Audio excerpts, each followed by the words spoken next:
SDPI popular front തീവ്രവാദികൾ ആലപ്പുഴയിൽ അതിക്രൂരമായി കൊലപ്പെടുത്തിയ OBC മോർച്ച സംസ്ഥാന സെക്രട്ടറി സ്വർഗീയ അഡ്വക്കേറ്റ് രഞ്ജിത്ത് ശ്രീനിവാസൻ ബലിദാന ദിനത്തിന്റെ ഭാഗമായി ശ്രദ്ധാഞ്ജലിയും സാംഘികം സംഘടിപ്പിച്ചു. രഞ്ജിത്ത് ശ്രീനിവാസന്റെ വീട്ടിലാണ് അനുസ്മരണവും പുഷ്പാർച്ചനയും ഒരുക്കിയത്. RSS അഖില ഭാരതീയ സഹശാരീരിക് പ്രമുഖ് OK മോഹനൻ ഉൾപ്പെടെയുള്ള കാര്യകർത്താക്കളും പരിപാടിയിൽ പങ്കെടുത്തു. സ്വർഗീയ രഞ്ജിത്ത് ശ്രീനിവാസന്റെ ബലിദാന ദിനത്തിന്റെ ഭാഗമായി രാവിലെ 7 ആലപ്പുഴ AN-പുരത്ത് നടന്ന സാംഘിക്കിലും ശ്രദ്ധാഞ്ജലിയിലും നൂറുകണക്കിന് കാര്യകർത്താക്കൾ പങ്കെടുത്തു.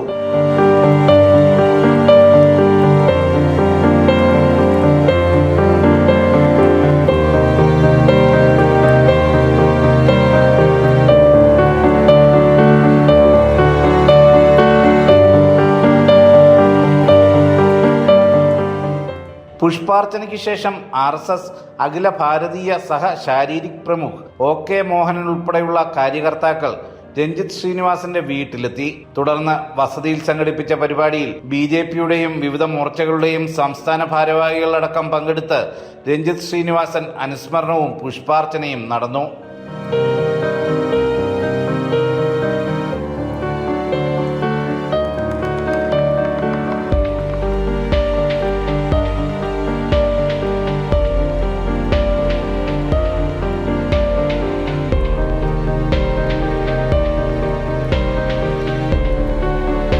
എന്തിനാണോ രഞ്ജിത്ത് ശ്രീനിവാസൻജി അദ്ദേഹം ഈ പ്രസ്ഥാനത്തിന് വേണ്ടി ബലിദാനിയായത്, അത് വളരെ ഭംഗിയായ രീതിയിൽ നെഞ്ചിലേറ്റിക്കൊണ്ട് സംഘടനാ പ്രവർത്തനം മുന്നോട്ട് പോയി കൊണ്ടുപോവുക എന്നുള്ളതാണ് അദ്ദേഹത്തിൻ്റെ ആത്മാവ് നമ്മളോട് പറയുന്നത്. അങ്ങനെയുള്ള സാഹചര്യത്തിൽ ഈ അവസരത്തിൽ അദ്ദേഹം നമ്മൾക്ക് നൽകിയിട്ടുള്ള പാതയിലൂടെ സുസജ്ജമായ സംഘടിതമായ കൂട്ടായ്മയോട് കൂടിയിട്ട് സംഘടനാ പ്രവർത്തനം നടത്തുക എന്നുള്ളതാണ് അദ്ദേഹം നൽകിയിട്ടുള്ള സന്ദേശം.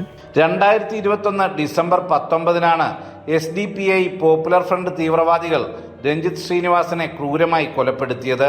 കേസിൽ മുഴുവൻ പ്രതികളെയും കോടതി വധശിക്ഷയ്ക്ക് വിധിച്ചിരുന്നു. ജനം, ആലപ്പുഴ.